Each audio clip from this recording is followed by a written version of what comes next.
by addressing why the United States chose not to sign on to this. Back in 1945, before this was actually conceived, President Truman actually decided that our jurisdiction would extend across our entire continental shelf, which far exceeds the 200 nautical mile limit that's proposed by this proposal. It extends either 350 nautical miles, but is not necessarily limited to, or 100 nautical miles past the 2,500 meters depth that is instituted by depth of water for offshore drilling. This means that everything within that area, in terms of economic feasibility, is the property of the United States government and is open to them to drill, and that means the natural resources are ours. That far exceeds the only 8 countries who have extended their jurisdiction to 200 miles. In fact, 25 countries still use a 3 nautical mile baseline, and 66 other countries only extend to a 12 nautical mile baseline. Furthermore, the only reason that any states at all extended to the 200 nautical baseline jurisdiction is because only recently, in the late 21st century, that offshore drilling became feasible at depths up to 4,000 meters. Therefore, not only is it the proposal left out a few details, but furthermore, it simply isn't economically feasible for the United States to reduce their level of jurisdiction. In fact, it would be an economic catastrophe. Thank you. Fellow delegates, Christian Big Dan, great state of Louisiana. If you ever look at the BP oil spill, and I also commend the Sir Arthur of this bill, of this proposal, because it is needed. You know, there is a lot of skimmers that are needed in the state of Louisiana to help this oil. If we would have did this, if we would sign this treaty and ratify it, our state wouldn't be in the position that it is. Our people are suffering from out of work. Our fisheries might be down for more than 20 years. And finally, you know, yes, Louisiana has a lot of oil that can supply this nation and get us further extended into greater energy independence from foreign oil. All over the world, we need this.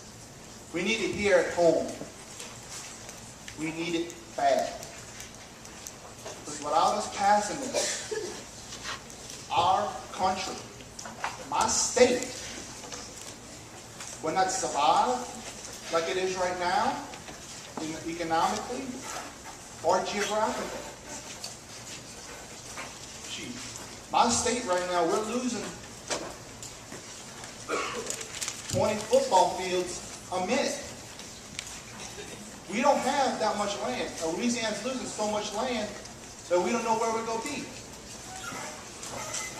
If we extend this, I'm telling you guys, this would work. This would really work. And I thank Sir Arthur for his thought of this, and I give the rest of my time to the chair. Jerry McCluskey from the Republic of Texas. Before I get started, I'd like to address what the previous delegate said and how Louisiana is losing 20 football fields a minute. If you do the calculations, if they're really losing 20 football fields per minute, that means they're losing 100,000 square yards per minute.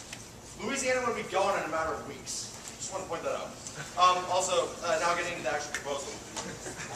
On lines 29 through 30, this is a quote from it. The proposal states that sustaining marine life is a vital portion of the policy on the use of marine life for economic gain.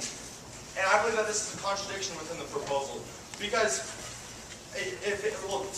first of all, you define economic gain in marine life mainly by fishing. Because you fish, you sell the fish, economics. That's how it works. You gain money, that's how it works. But the thing I'd like to point out is you're not going to get economic gain by fishing. Because environmental organizations nowadays are trying to stop you from fishing. It's not possible to correctly save the environment and still fish for economic gain at the exact same time. Delegates, please take this into consideration. Thank you very much. Thank you so much, Madam Chair, and I appreciate all I appreciate all the debate and points brought out. First of all, I want to address some of the cons. First and foremost, the reason that the nations can attack and capture the pirates is because there's not a body of government that can actually successfully deal with the pirates. The reason that the nation that captures a pirate ship will have to deal with prisoners is because there is no place to do this. These prisoners are being released at an 87% rate back to recommit the crimes they already committed. So the reason we have to have this is in order to prevent and end this cycle. Furthermore, this proposal provides relief to the poor fishermen that have been forced into this occupation.